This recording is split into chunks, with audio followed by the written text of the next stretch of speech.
This station is absolutely beautiful. Feels like I've arrived at a lobby of a very, very expensive hotel.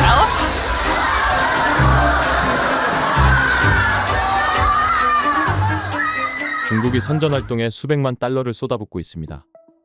인플루언서, 드론 촬영, 아름다운 필터를 이용해서 무너져 내리는 공공 인프라라는 점점 커지는 치부를 가리기 위해서입니다. 대리석 바닥이 아무리 반짝이고 건축물이 웅장하게 보여도 두부 찌꺼기 같은 부실 공사의 본질은 결국 드러납니다. 검은 빗물이 천장을 뚫고 쏟아져 내리는 모습으로 말이죠. 중국의 공공 인프라에 무슨 일이 있었던 걸까요? 그저 우연한 사고일까요?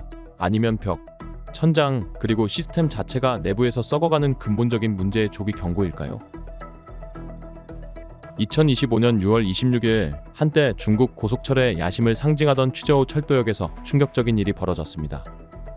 정오, 아무런 경고 없이 마른 하늘의 날벼락처럼 역의 천장 일부가 갑자기 무너졌습니다. 물이 틈새로 쏟아져 나오며 아래 플랫폼을 침수시켰고 승객들은 충격에 빠졌습니다. 비도 폭풍도 자연 탓으로 돌릴 수도 없었습니다. 공식 해명도 없었습니다.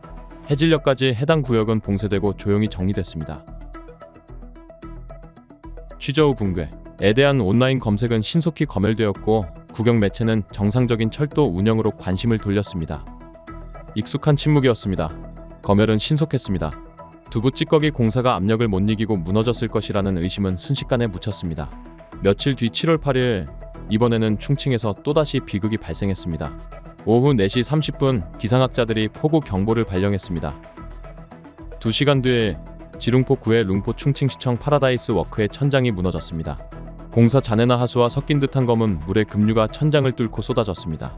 물결이 상점과 복도를 휩쓸며 쇼핑객들은 혼란 속에 도망쳤습니다. 다른 도시에서 벌어진 사건은 원인은 달랐지만 비슷한 양상을 보였습니다. 비가 내리지 않는 날과 폭우 속에서 발생한 두 붕괴 사건은 중국의 도시 계획 및 재난 방지 노력의 결함을 드러냈습니다. 또한 2015년에 시작된 스펀지 시티 정책의 실효성에도 큰 의문이 제기되었습니다. 이 정책은 첨단 배수 시스템, 물이 스며드는 포장재, 스마트한 도시 설계 등을 통해 홍수에 강한 도시를 만들겠다는 취지였습니다. 그러나 비판론자들은 많은 사업이 거칠에 불과하다고 지적합니다. 졸속으로 추진되거나 예산이 턱없이 부족하고 심지어 악명 높은 두부 찌꺼기 공사와 같은 관행이 여전히 반복되고 있다는 것입니다. 스펀지 시티가 극한 기후에 충격을 흡수하겠다는 취지라면 천장은 왜 무너질까요? 그리고 취저우의 붕괴가 날씨와 무관하다면 그것은 과연 이 나라가 자랑하는 인프라의 자재와 관리 감독 수준에 대해 무엇을 말해주고 있는 걸까요? 두부 찌꺼기는 단순히 재미있는 은유가 아닙니다. 중국 현대 건설 용어 속에 깊이 자리 잡은 표현으로 겉보기에는 튼튼해 보이지만 압력을 받으면 두부처럼 쉽게 무너져 내리는 건물과 사회 기반 시설을 가리킵니다. 2008년 수찬 대지진과 같은 대형 재난의 여파 속에서 등장한 이 표현은 이제 품질 위기를 상징하는 말이 되었습니다. 부실 철근, 물을 탄 콘크리트, 비용 절감을 위한 인력 관행 등이 조용히 쌓이며 대중의 신뢰를 갉아먹는 현실을 함축하고 있습니다. 오늘날 두부 찌꺼기 공사는 단순히 부실하게 지어진 벽이나 바닥만을 뜻하지 않습니다. 하나의 패턴이자 하나의 시스템이며 국가적 문제를 가리키는 표현이 되었습니다. 특히 중국이 모범 도시라고 내세우는 곳들조차 핵심 인프라가 반복적으로 무너지는 현실에서 그 문제는 더욱 뚜렷하게 드러나고 있습니다. 2025년 7월 3일 청두 동역을 보십시오. 중국 서부에서 가장 발전한 교통 허브 중 하나인 스촨의 이 역은 여름철 폭우 앞에서 무너졌습니다. 역 천장은 빗물을 막아내지 못했고 물은 쏟아져 들어와 아래 승강장을 침수시켰습니다. 기술자들은 배수 시설이 감당하지 못했다고 설명했지만 스펀지 시티라면 물을 흡수해야지 지붕을 통해 흘려보내서는 안 되는 것입니다. 취저우 붕괴가 일어난 바로 그날 광시 베이아이에서도 또 다른 충격적인 사례가 드러났습니다. 대규모 주거 단지인 구이안 시티 2구역 연면적 28만에서 내부 제보자 지씨가 한 노동자가 16mm 철근을 맨손으로 꺾는 장면을 포착한 것입니다. 직경 16mm의 나사선 철근이라면 기준에 맞는 고품질 철근일 경우 압력을 받으면 약간 휘어졌다가 원래 모양으로 돌아와야 합니다. 정상적으로라면 부러져서는 안 됩니다. 그러나 시험한 4개 중 2개가 부러졌습니다. 어떤 것은 휠 수 있었지만 어떤 것은 전혀 휘지 않았습니다. 이는 내부에 결함이 있다는 명백한 증거입니다. 우리는 이미 이런 문제를 겪은 적이 있습니다.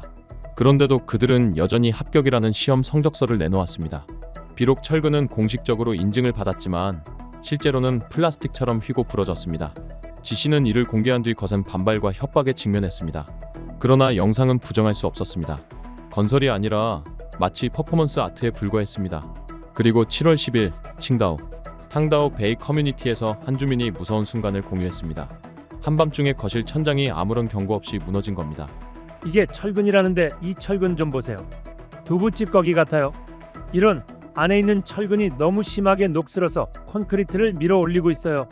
바닥에는 부서진 석고 조각과 드러난 철근이 흩어져 있었습니다. 그는 철근이 너무 약했습니다. 손만 대도 쉽게 부서졌습니다. 만약 우리가 침실에서 자고 있지 않았다면 그 결과는 상상도 할 수 없었을 것입니다. 라고 말했습니다. 이것은 단발적인 사건이 아닙니다. 모두 같은 근본적 병폐의 증상입니다. 안전과 내구성보다 속도와 외형을 더 중시하는 건설 문화 말입니다. 중앙 당국이 개혁을 약속하고 있지만 새로운 붕괴 사고가 일어날 때마다 대중은 두부 찌꺼기 공사가 사라지기는커녕 오히려 더 퍼져나가고 있음을 실감하고 있습니다. 두부 찌꺼기 공사는 단순한 부실 시공의 문제가 아닙니다. 이는 마을 공사 현장에서부터 정부 최고위층에 이르기까지 깊게 뿌리내린 구조적 문제의 결과입니다. 무너지는 학교, 새는 역, 침수된 쇼핑몰 뒤에는 늘 부패와 성급함, 침묵과 두려움이 얽혀 있습니다. 트랜스퍼런시 인터내셔널이 2015년에 찬이 리서치와 함께 실시한 조사에 따르면 중국 기업의 35%가 정부 관리에게 뇌물을 제공한 적이 있다고 인정했습니다. 그중 상당수는 건설 계약을 따내기 위한 것이었습니다. 보고서는 다음과 같이 지적했습니다. 중국에서의 부패는 독특한 특성을 가지고 있습니다.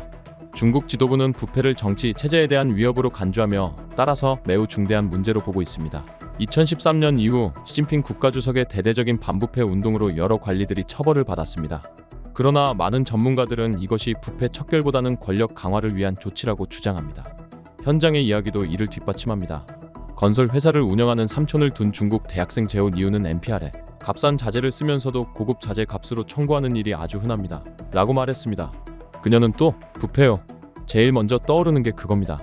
따로 생각할 필요도 없습니다. 그만큼 흔하기 때문입니다. 라고 덧붙였습니다. 게다가 중국의 인프라 기적은 속도 위에 세워졌습니다.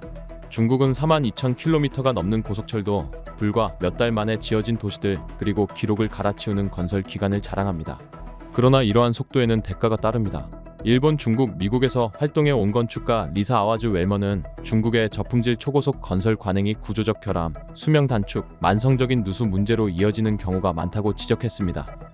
겉보기에는 현대적으로 보이는 건물들이지만 몇 년 지나지 않아 하나둘씩 문제를 드러낸다는 것입니다. 미국을 비롯한 다른 나라에서는 건축가, 시공사, 감독관이 서로를 견제하는 역할을 합니다. 그러나 중국에서는 이러한 역할이 종종 겹치거나 타협되고 맙니다. 스마트 시티즈 다이브의 보도에 따르면 중국에는 실질적인 견제와 균형 시스템이 존재하지 않습니다. 기술자들은 주로 구조 계산에만 집중합니다. 건물이 당장 무너지지 않으면 합격 판정을 받는다는 것입니다. 균열, 저품질 자재, 마감 문제는 흔히 눈감아 버립니다. 목소리를 내는 사람들이 안전하게 말하는 경우는 거의 없습니다. 2025년 7월 8일 치 형제로 알려진 한 남성이 허난에서 불법 하수 투기 사실을 온라인에 폭로했습니다. 며칠 뒤 그는 발언으로 인해 협박을 받았다고 털어놓았습니다. 제 개인 안전이 위협받고 있습니다. 먼저 녹음의 일부를 들어보세요. 뭐라고 하는 겁니까? 그냥 대화를 하고 싶었어요. 혹시 요구 사항이나 바라는 게 있는지 알아보려고요. 내가 무슨 요구를 할 수 있겠어요? 우리는 그냥 그 오염 문제를 다루고 있을 뿐이에요. 오래전부터 있어 온 문제이고 민원도 많아요. 그냥 이 강만 정화하면 돼요. 그게 다요. 많이 생각하지 마세요. 제가 말했잖아요. 우리는 아무것도 원하지 않아요. 그냥 강만 정화해서 주민들이 깨끗한 물을 쓸 수 있게 해주면 돼요. 저는 전국을 다 다녀봤어요. 다른 건 없어요. 깊이 생각하지 마십시오. 제 말은 우리도 사실은 당신과 같은 입장이라는 거예요. 우리도 상부에서 압박을 받고 있어요.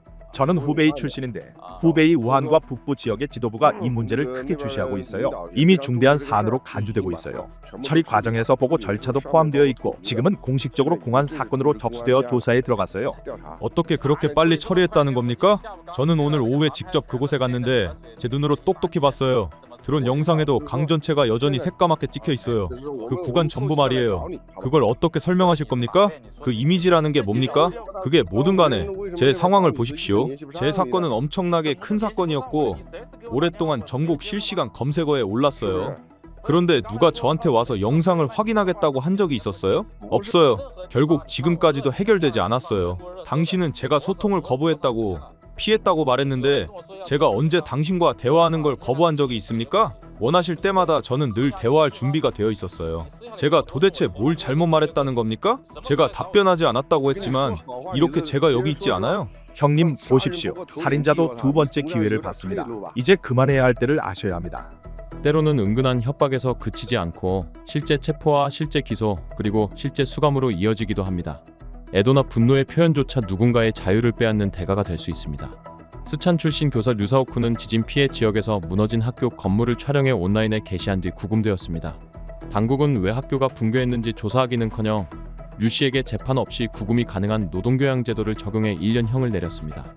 그는 6월 25일 체포된 이후 가족들의 면회를 거듭 거부당했습니다. 당국이 약속을 했음에도 불구하고 7월 29일에도 가족들은 다시 돌려보내졌습니다. 중국 인권 사무총장 샤론 홈은 책임을 묻기는커녕 당국은 류사오쿤과 같은 우려하는 시민들의 목소리를 억압하고 있습니다. 이는 인권을 훼손할 뿐 아니라 지진 피해자와 유가족들을 깊이 무시하는 행위입니다. 라고 말했습니다. 류사오쿤 사건은 체제가 스스로의 결함을 드러내는 사람들을 어떻게 대하는지를 보여줍니다. 그리고 일부에게 그 결함은 훨씬 더 깊은 문제를 가리킵니다. 요약하자면 민주주의 수호재단의 조시 비렌바움은 두부 찌꺼기 공사를 더 깊은 구조적 부패의 징후로 보고 있습니다. 그는 2024년에 중국 건설 부문이 부패에 만연해 있으며 구조적인 문제를 안고 있는데 이는 어쩌면 회복 불가능할 수 있다고 경고했습니다. 그는 CBN과의 인터뷰에서 잘못된 점들 가운데 일부는 고칠 수 있습니다. 그러나 근본적으로는 고칠 수 없는 잘못된 점들이 더 많습니다. 라고 말했습니다. 그에게 이러한 부실한 프로젝트들은 곧 중국 자체를 비추는 거울과 같습니다. 겉으로는 웅장해 보이지만 속은 무너져 내리고 있는 것입니다. 한때 중국의 세기라 불렸던 미래는 이제 불확실해 보입니다. 시진핑의 중국몽 비전은 내부의 실패와 깨진 약속들에 짓눌리며 점점 빛을 잃어가고 있습니다. 사람들은 안전하다고 믿었던 천장 아래에서 목숨을 잃고 있습니다. 진실을 말하는 이들은 귀 기울여지기는커녕 감옥에 갇히고 있습니다.